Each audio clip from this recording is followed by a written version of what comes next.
जय हिंद। आज का हमारा टॉपिक है इंडियन पॉलिटी। इंडियन पॉलिटी में आज हम लोग महत्वपूर्ण तथ्यों के बारे में जानेंगे।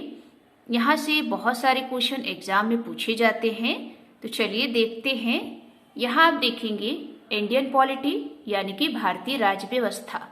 भारतीय राज्य व्यवस्था से संबंधित आपको बेसिक जानकारी पता होनी चाहिए, क्योंकि एग्जाम में फैक्चुअल क्वेश्चन पूछे जाते हैं।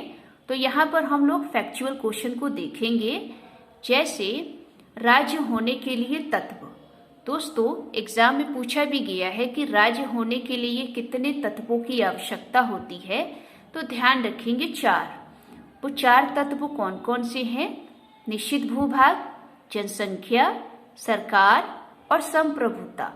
अगर किसी के पास ये 4 तत्व है तो वो क्या कहलाएगा? राज्य। दोस्तों, यहाँ पर राज्य का संबंध देश से है, तो आप जानते हैं कि भारत हमारा क्या है? एक राज्य है, यानी कि एक देश है। तो भारत के पास ये चारों तत्व है।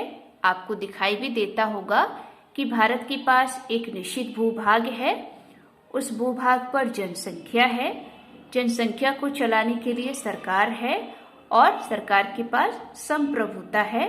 संप्रभुता का मतलब होता है आंतरिक और बाह्य निर्णय लेने में स्वतंत्र। तो भारत के पास ये चारों तत्व है, इसलिए भारत क्या है?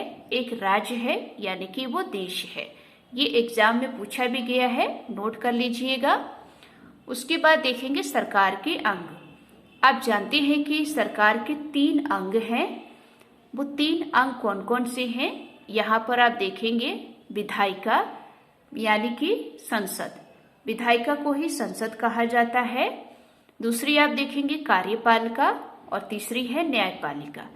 ये दोस्तों सरकार के 3 अंग है। उसके बाद आप देखेंगे संसद के अंग, क्योंकि दोस्तों अब इसमें से हम लोग एक एक करके पढ़ेंगे। संसद यानी कि विधायिका, इसके कितने अंग है? इसके भी दोस्तों 3 अंग है। एग्जाम में पूछा भी गया है कि संसद के कितने अंग है? 3। कौन कौन से हैं? तो ध्यान रखिए, संसद में राष्ट्रपति होता है, लोकसभा होती है और राज्यसभा। इन तीनों को मिलाकर ये संसद के अंग बनते हैं। उसके बाद देखेंगे कार्यपालिका के अंग। दोस्तों, कार्यपालिका के 2 अंग हैं, आपको पता होनी चाहिए। एक है राजनीतिक कार्यपालिका और दूसरी है प्रशासनिक कार्यपालिका। राजनीतिक कार्यपालिका में मंत्रिपरिषद होती है, और प्रशासनिक कार्यपालिका में जैसे IAS, IPS, UPS, ये सब जो बनते हैं, ये सब प्रशासनिक कार्यपालिका में आते हैं। तो ध्यान रखिएगा, कार्यपालिका के कितने अंग? 2 हैं। एक तो राजनीतिक कार्यपालिका, दूसरी प्रशासनिक कार्यपालिका। ये एग्जाम में पूछा भी गया है। नेक्स्ट देखेंगे न्यायपालिका के अंग। दोस्तों, न्यायपालिका के कोई भी अंग नहीं है।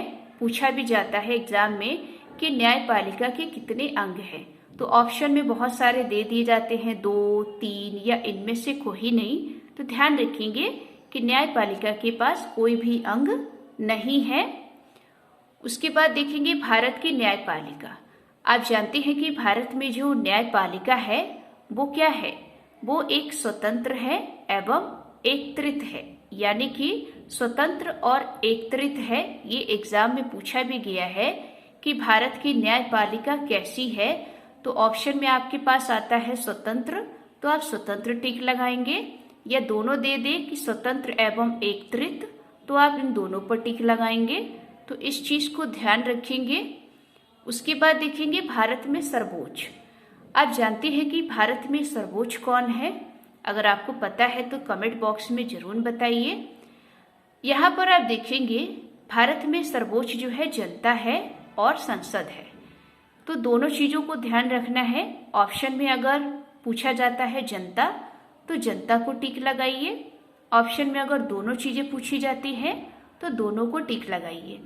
तो भारत में सर्वोच्च कौन है? जनता और संसद, इसको ध्यान रखना है। उसके बाद देखेंगे संविधान का अभिभावक यानी कि गार्जियंस। पूछा भी गया है कि संविधान का अभिभावक कौन है, यानी कि संविधान का गार्जियंस कौन है। तो ध्यान रखिएगा, न्यायपालिका होती है या संसद। ये भी पूछा गया है क्योंकि हमने ये सारे क्वेश्चन जो है किसी न किसी पेपर से लिए हैं। तो ध्यान रखेंगे, संविधान का अभिभावक कौन है, न्यायपालिका या फिर संसद। उसके बाद देखेंगे भारत की न्यायपालिका के भाग।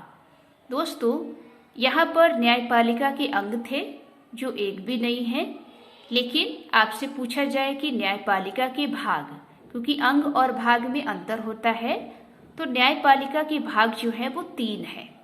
वो 3 कौन कौन से हैं? एक तो है सर्वोच्च न्यायालय, उच्च न्यायालय और जिला न्यायालय।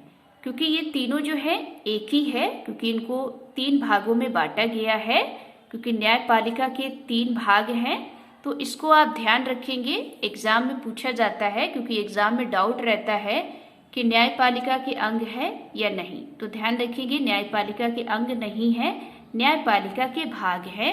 और कितने भाग हैं? 3। कौन कौन से है? सर्वोच्च न्यायालय, क्योंकि सबसे ऊपर सर्वोच्च न्यायालय है, सर्वोच्च न्यायालय के नीचे उच्च न्यायालय और उच्च न्यायालय के नीचे जिला न्यायालय। उसके बाद देखेंगे मूल संविधान। जब हमारे देश में संविधान बनकर तैयार हो गया तो उस वक्त मूल संविधान में प्रस्तावना, अनुसूची, भाग और अनुच्छेद, ये उसका स्वरूप था। इस स्वरूप में आप देखेंगे कि प्रस्तावना जो थी वो एक ही थी, अनुसूची 8 थी, भाग 22 थे और अनुच्छेद 395 थे। ये मूल रूप से थे जब हमने उस वक्त भारत में संविधान को बनाकर लागू कर दिया गया। तो एग्जाम में पूछा जाता है कि मूल संविधान में प्रस्तावना कितनी है? 1, अनुसूची कितनी है? 8, भाग कितने हैं? 22, अनुच्छेद कितने हैं? 395। उसके बाद आप देखेंगे वर्तमान संविधान जो आज आपको दिखाई देती है। अगर वर्तमान संविधान में बात करें तो प्रस्तावना भी है, अनुसूची भी है, भाग भी है और अनुच्छेद भी है। प्रस्तावना आज भी दोस्तों एक ही है। अनुसूची जो है कुछ बढ़ा दी गई हैं, जैसे मूल संविधान में 8 थी, आज वर्तमान संविधान में 12 है। भाग भी दोस्तों बढ़ा दिए गए हैं, मूल संविधान में 22 थे, वर्तमान में आप देखेंगे तो 25 है। अनुच्छेद भी दोस्तों बढ़ा दिए गए हैं, मूल संविधान में 395 थे और आज आप वर्तमान में देखेंगे तो 466 से लगभग है, यानी कि इससे भी अधिक है, क्योंकि संविधान संशोधन जब किया जाता है तो अनुच्छेद, भाग, ये सारी चीजें बढ़ जाती हैं। तो इस चीज को ध्यान रखेंगे। तो ये दोस्तों भारतीय राज्य व्यवस्था से कुछ इम्पोर्टेंट फैक्ट थे जो आपको पता होनी चाहिए। तो आज की ये वीडियो आपको कैसी लगी? अगर अच्छी लगी हो तो वीडियो को लाइक करें, चैनल को सब्सक्राइब करें। जय हिंद, जय भारत।